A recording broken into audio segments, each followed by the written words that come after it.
welcome to Penelope Cruiser. This video is just to give you a little introduction into her and our setup, and it's not extensive or anything like that. For those of you who are giant kit geeks, and I feel you, there'll be other videos going into detail of the sort of kit we bought, recovery tools, all that sort of stuff. And if you want detail, there'll be detail in blogs and videos. This is just a general intro. So yeah, come with me. So when we bought her, when we saw she had loads of really cool overland stuff already on it, which was one of the reasons we thought it was a really great buy. This awning is one of them. We haven't set it up fully properly, hence why it's all a bit flappy. But this awning is absolutely great because it's got these arms, which means you don't have to peg it out. So that's a win.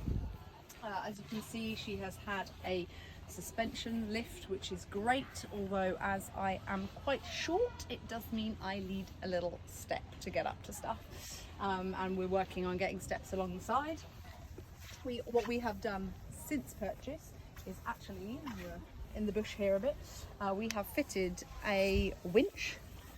So we've had a winch fitted here for hopefully never using to get out of trouble.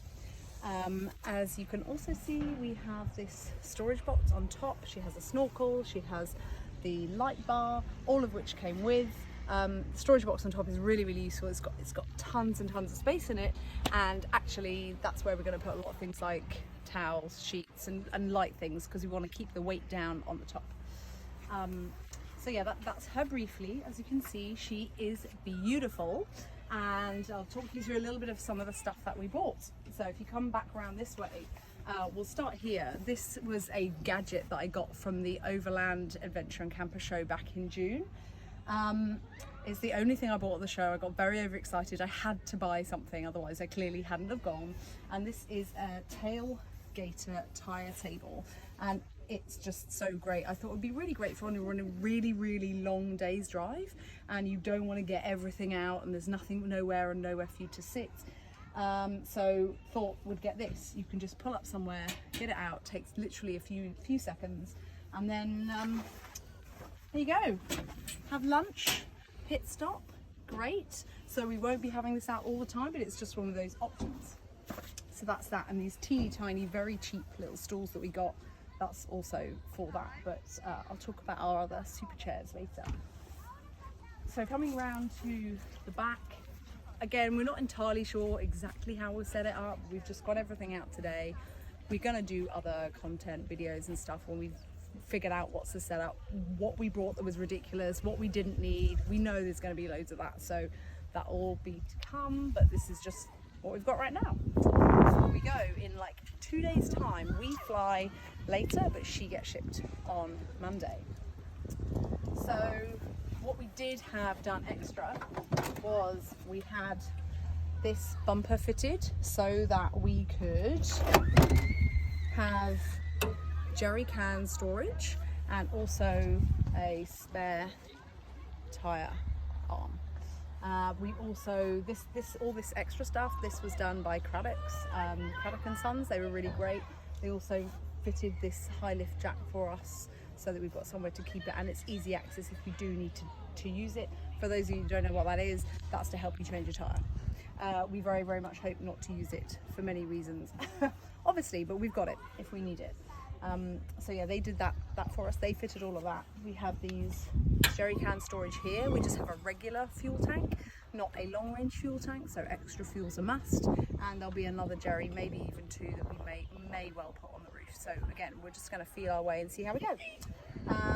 So one of my favourite things that when we went to the show and we met Craddock and Sons and they were like talking about all the work they could do, one of the great things that they had was these magnets.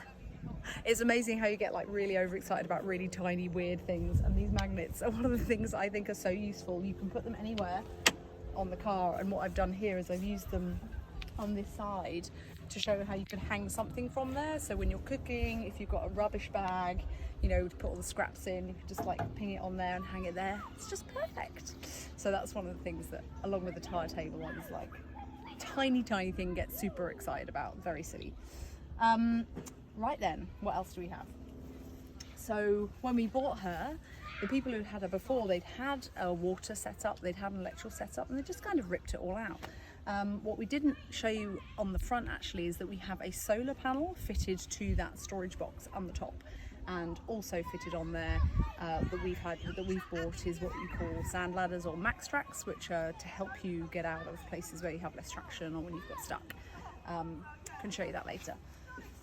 So what I will get John to do is talk you through all the super work that he has done with getting our water system sorted and also the electrics. Underneath here we have a 70-litre water tank, which is great.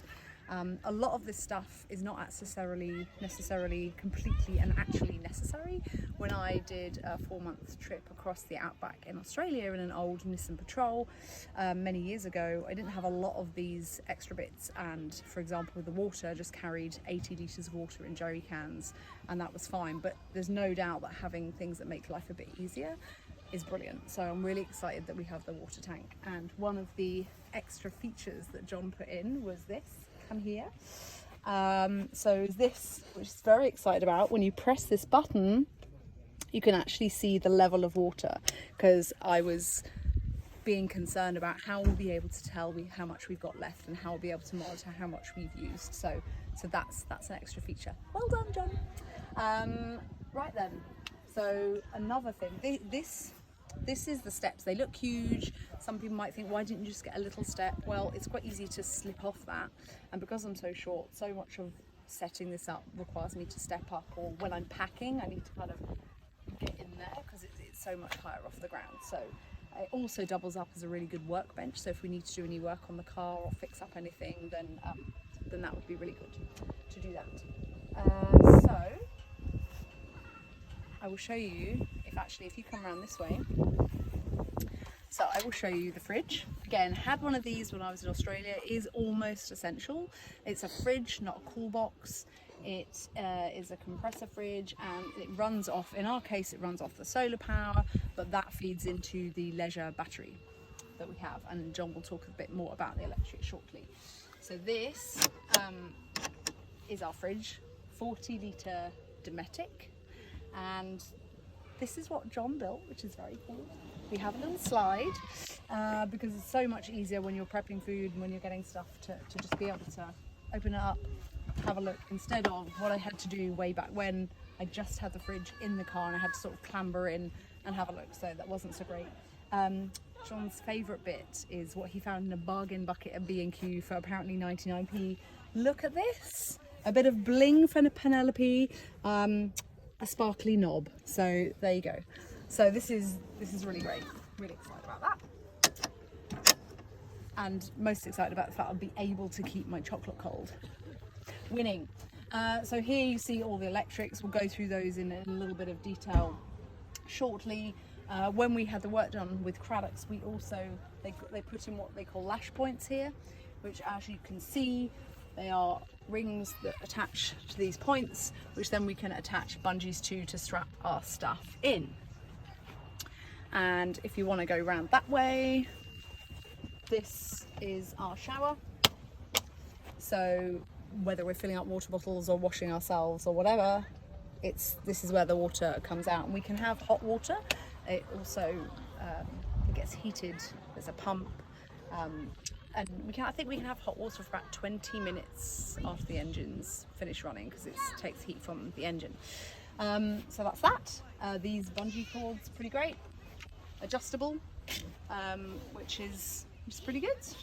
Unlike normal bungees, obviously you just have to get whatever length they are and hope for the best.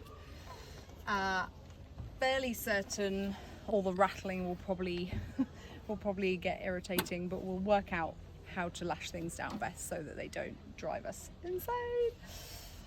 So this is where you see the step comes in useful. We also had a storage net fitted at the top there, because depending on how many boxes you have or what storage drawer system you have, that can be wasted space. But the storage net is awesome. So I need this step to get up. So you can see, basically we can be putting in coats, stuffing stuff in that doesn't fit in other boxes, bulky stuff. In this case, what I have right here is a makeshift loo. I'm not sure how much I'm going to use this, to be completely honest. Clearly much better to use toilets where they have them at campsites and or dig a hole, but if we need to take waste out with us, we have this, so that's fine. But yes, interesting little purchase there, and excellent that we have this storage net that we can just put it back up in if it doesn't neatly go somewhere else. Once we are fully packed with all this stuff back in, everything will be in its own place and have its place, so you know, that may well not end up there, but that doesn't matter. So we have our dining table here, which, as I said, we've got so many bits, we may well not need all of them. That tire table may suffice, we may decide we can't be bothered to get this out, but hey, if we can sell or donate, give away anything that we find that is surplus. Initially, as this is the first trip we've done of this kind in this vehicle, if you've got the space, let's try it out. This is the whole part, you know, make mistakes, learn stuff, see what you've got. I've done it with a lot less, I know that's possible, but yeah, let's see how we go. These chairs though, so this is a different trip to other sorts of trips that I've done. Other trips I've done, you might drive, park up, the next day get up early, go off for a big long hike, be out all day, come back. You can't really do that in many of the places we're going, Botswana and Namibia, because you might end up being something's lunch. So unless we know, or we take a guide or a guided walk or something like that, it's not likely we're going to go off for a wander around. So therefore, there's going to be a lot more sitting. We have hammocks as well that we're going to sling up to relax in, because obviously they hardly take up any space. But as there was going to be a lot of sitting, we decided that, again, because we have the space, we would get these really great chairs. So they are, again, by Dometic, and they are just so good. They're just so comfortable, and yes, overlanders, yes, backpackers, you can do it without these. I've done many trips without anything as luxurious, but hey, we're just going to see how we get on and treat yourself. Why not? So this is pretty great. As you can see, I have my my hats ready for the very, very hot places we're going. This is on a serious note. You know, I like to do my PSA for skin cancer. As you know, I had operation, year worth of chemo, and this is pretty much, I imagine, how I'll be dressed most of the time, with hats covered up fully head to toe, as little exposed skin as possible. So I'm actually thinking I'm going to pretty much live in this hat, so I'm looking forward to that. Get some shade. Okay, what next? Come on. Camp kitchen. Again, with this, it's been covered. We can actually, this is great as a work surface, and again, if we're in a rush, we probably won't get everything out, but where we are somewhere maybe for a couple of days or staying a bit more leisurely, I imagine that we're going to get stuff out too, if for no other reason actually than I'm not sure how comfortable I feel about putting a stove here next to fuel, but hey, so yeah, this is camp kitchen. I had one of these when I was in Australia, a slightly different setup. It was just so useful. So pretty self-explanatory. One of the things I am quite excited about, not sure if they had these back when I did my last trip, which was over a decade ago, but you know, this collapsible stuff, all the collapsible accessories, you know, space is at a premium, so having things like this that squish down, bowls, plates, cups, things like that, it's just, yeah, it means you have more space. This was second-hand because we could not find a new one for love nor money. We did a lot of research into what the best stove would be. We decided to go for a dual fuel stove rather than gas. Lots of reasons for that. I'm not going to bore you with that. There's a ton of stuff online about it, but that's what we've got. So we've got this one off eBay, second-hand. It's pretty great. I think one of the final things I will talk about is the tent. Not going to go into the whole setup now. I think what we'll do is when we get there, we'll get it out and you can see the whole sort of setup and how big it is inside, and maybe I'll do a piece on how I feel about rooftop tents versus ground tent, which was what I had in my last trip, which was a really big, really great pop-up tent. Not flimsy. It was really good canvas, but it went up in about 5 minutes, and it was very, very, very sturdy.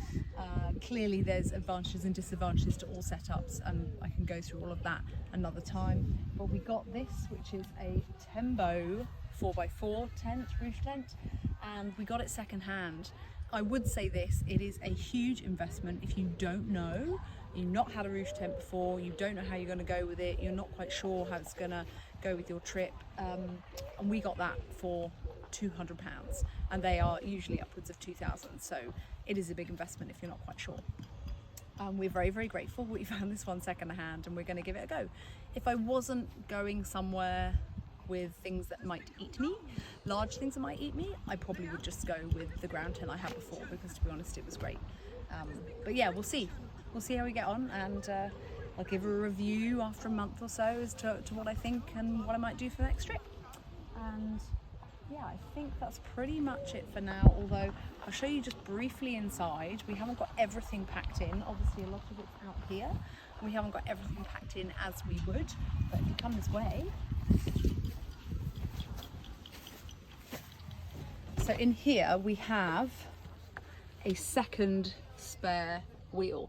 Lots of discussion, as you might imagine. You can also see in there's some other boxes and things that we've packed in there, and there will be a few more of those. We've got the lash points and the bungee cords to strap everything down.